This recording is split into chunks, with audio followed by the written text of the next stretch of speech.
Top quality और consistent performance के लिए सिर्फ सिल्वर पंप। टॉप क्वालिटी और कंसिस्टेंट परफॉर्मेंस के लिए सिर्फ सिल्वर पंप, नाम याद रखना। शेवटी हे राज्य सरकार आहे, उद्याच्याला वेगवेगळ्या भागातलं कशातनं आपल्याला रिसोर्सेस वाढवता येतील त्याच्यामध्ये जरा त्याच्यावरचा टॅक्स वाढवलेला आहे। त्याच्यामध्ये एक्झॅक्ट माझ्याकडे आता मी कॅबिनेटमध्ये निर्णय घेऊन आलो आहे, मी त्याच्यामध्ये प्रेस नोट काढीन, परंतु तसं काही आणखी वेगळं काही केलं अशातला भाग नाही, पण काही त्याच्यामध्ये विक्रीचे दर वाढवले।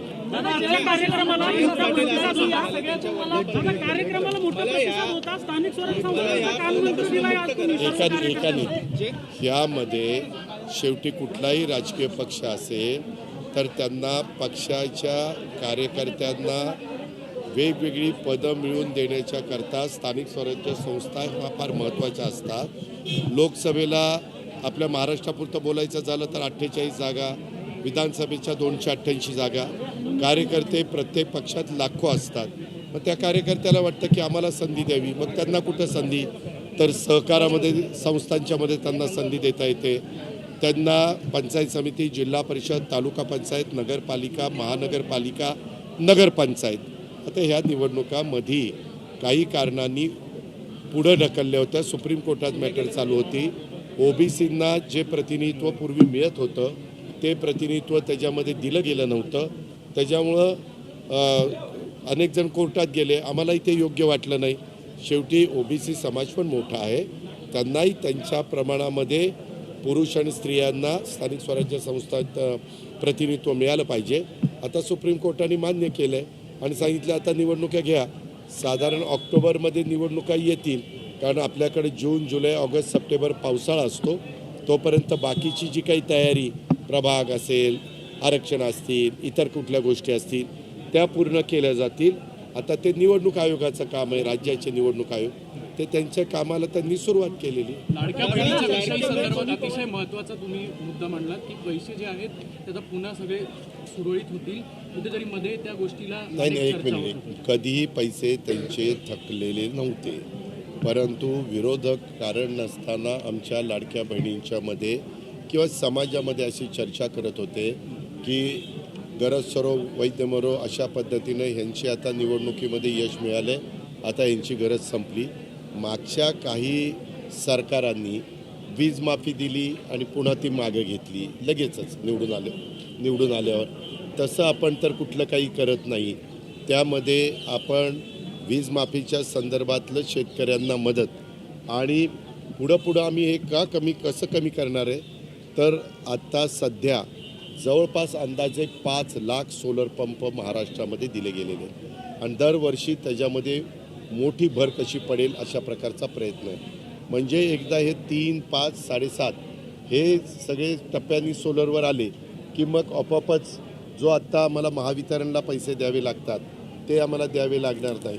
म्हणून महाराष्ट्र सरकारने सगळ्यात मोठ्या प्रमाणावर सोलर पॅनल उभे करून सोलरवर वीज निर्मिती करायचा आणि त्यामध्ये मी आपल्याला सांगेन की राज्य सरकारच्या पण सगळ्या ऑफिसेस ह्याच्यावर पण बसवायला सांगितले। काही ठिकाणी आम्ही पिण्याच्या पाण्याच्या योजना आहेत मजिप्राच्या, त्या चालण्याच्या करता पण तिथं विजेची जेवढी डिमांड आहे ती पण त्याच्यामध्ये अंतर्भूत केलेली आहे आणि तशा पद्धतीने आम्ही सोलर पॅनलला मान्यता दिली। धोरण राहिलेलं आहे, तेच धोरण जयंत पाटलांनी स्पष्टपणे बोलून दाखवलं। हेच धोरण खरं तर हीच त्यांची खतखत मनातनं बाहेर आली असेल का, कारण तुम्ही आणि जयंत पाटील अनेक वर्षांपासून एकमेकांना ओळखता। त्यांनी म्हटलं की मला या संदर्भामध्ये जयंत पाटलांनी काय बोललेले हे मला माहिती नाही, तुम्ही प्रश्न विचारता। त्यांनी त्यांचं मत काय मांडावं हा त्यांचा अधिकार आहे, ते त्यांच्या व्यासपीठावर त्यांना जे योग्य वाटेल ते बोलू शकतात, त्या पद्धतीनं त्यांनी काही वक्तव्य केलं असेल, पण मला त्याच्यातला दुरान्वय पण काही माहिती नाही। तो शेवटी त्यांचा वैयक्तिक अधिकार आहे आणि त्यांच्या संघटनेचा अंतर्गत प्रश्न। दादा, तुम्ही भाषणात म्हणालात की जातीमध्ये तेढ निर्माण करण्याचं किंवा धर्माचा द्वेष करणारे वक्तव्य नको किंवा काय नको, पण माहितीतल्या अनेक नेत्यांकडून धार्मिक वक्तव्य अशा पद्धतीनं वक्तव्य केल्यानंतर त्यांचे वरिष्ठ त्यांना सांगतात की हे वक्तव्य बरोबर नाही। काही आता पक्ष मोठा असला की काही कार्यकर्ते तुम्ही काही प्रश्न विचारला तर त्यांना त्याच्यातली पूर्ण माहिती नसली तरी ते काहीतरी उत्तर देऊन जातात आणि मग त्याच्यातनं कधी कधी प्रश्न निर्माण होतात, परंतु नंतर त्याच्याबद्दलचं निरसन हे पक्षाचे प्रमुख नेते करतात. दादा आज वर्धापन दिन झाला, मात्र लक्ष्मण हाके असं म्हणतात की हा काळा दिवस होता आजचा. तुम्ही नको असल्या माणसाची विकृतीचे प्रश्न मला कशाला विचार. दोन्ही पवारांनी एकत्र यावं असं म्हटलं जात होतं. कार्यकर्त्यांची सुद्धा ती भावना होती. वर्धापन दिनाला आपल्या आलेल्यांची पण अनेक कार्यकर्त्यांचं म्हणणं आहे की दोन्ही पवारांनी एकत्र यावं. यावर तुमचं मत? या संदर्भात आज आम्ही महायुती सरकारचे घटक म्हणून काम करतो. कार्यकर्त्यांची वेगवेगळी मतं असू शकतात. काही कार्यकर्त्यांची अजून काही वेगळी मतं आहेत, कारण तुम्ही इतर काही कार्यकर्त्यांच्या बाईट घेतल्या, त्या बाईट माझ्याही पाहण्यामध्ये सकाळी आल्या. जेव्हा आता कार्यकर्ता हा कार्यकर्ता असतो, परंतु निर्णय घेणारे नेतेगण असतात, पक्षातले प्रमुख मान्यवर असतात, त्यांनी या संदर्भामध्ये चर्चा करायची असते. कार्यकर्ते मी मगाशी भाषणात पण सांगितलं, काय हौसे नवसे गौसे अशा पद्धतीचे कार्यकर्ते असतात. उत्साहाच्या भरात कोण काय बोलतं, कोण काय बोलतं, आणि मग तुम्ही तेवढंच दाखवत बसता.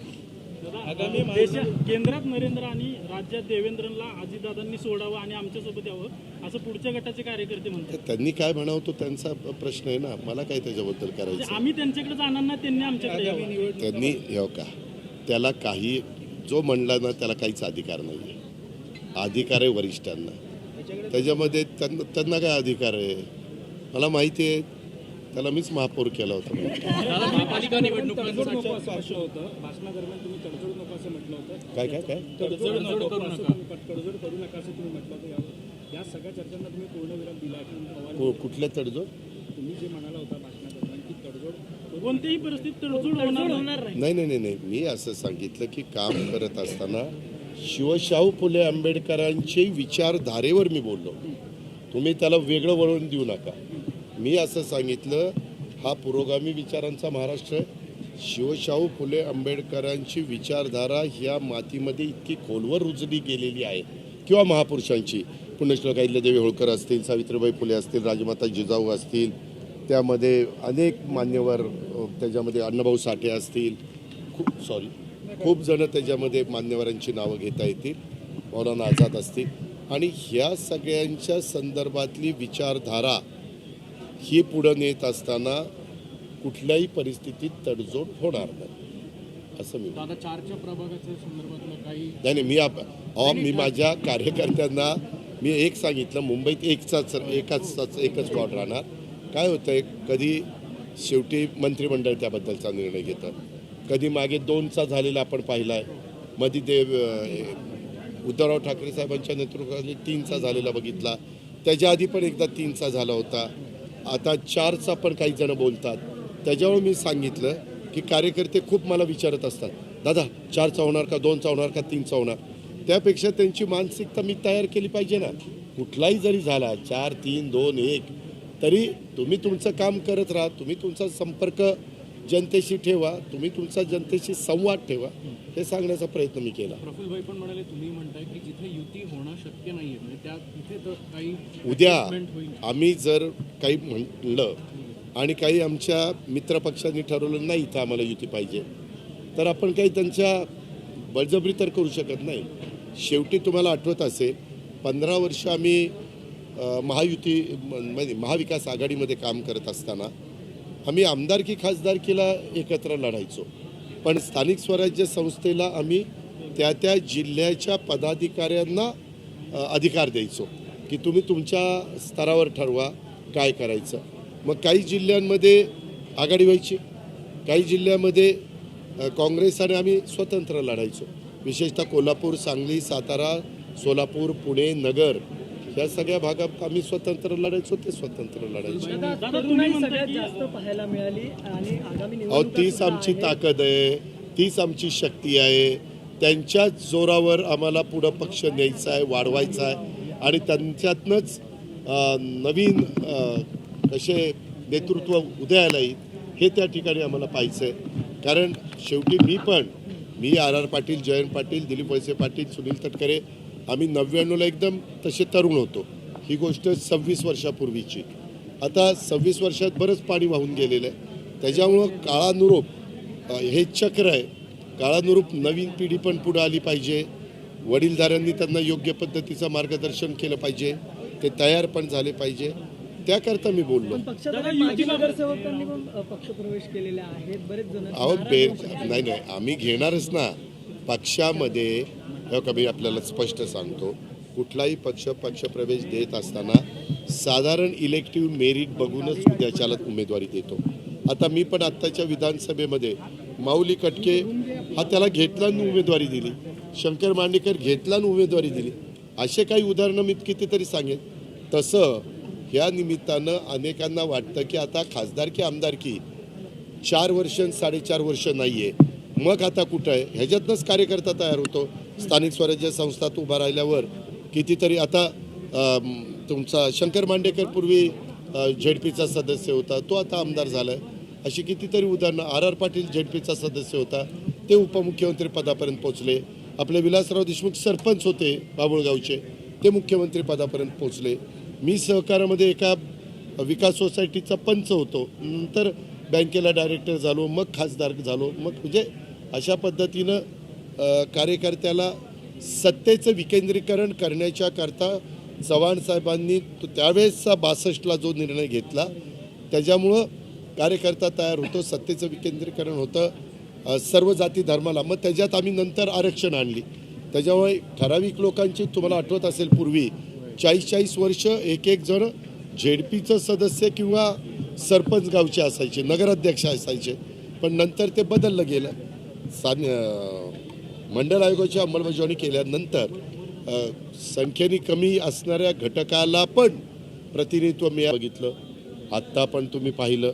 त्याच्या मागे इंदिराजींनी ह्याची बांगलादेशची निर्मिती केली होती, तेव्हाही बघितलं. ज्या वेळेस घटना घडली त्या वेळेस देश एकसंघ राहून मजबूतीनं आपली जी सैन्य दलं आहेत तिन्ही, त्यांच्या पाठीशी आपण ताकद उभी केलेली होती. तशी आत्ताही देश एकसंघ सैन्य दलाच्या पाठीशी उभा होता.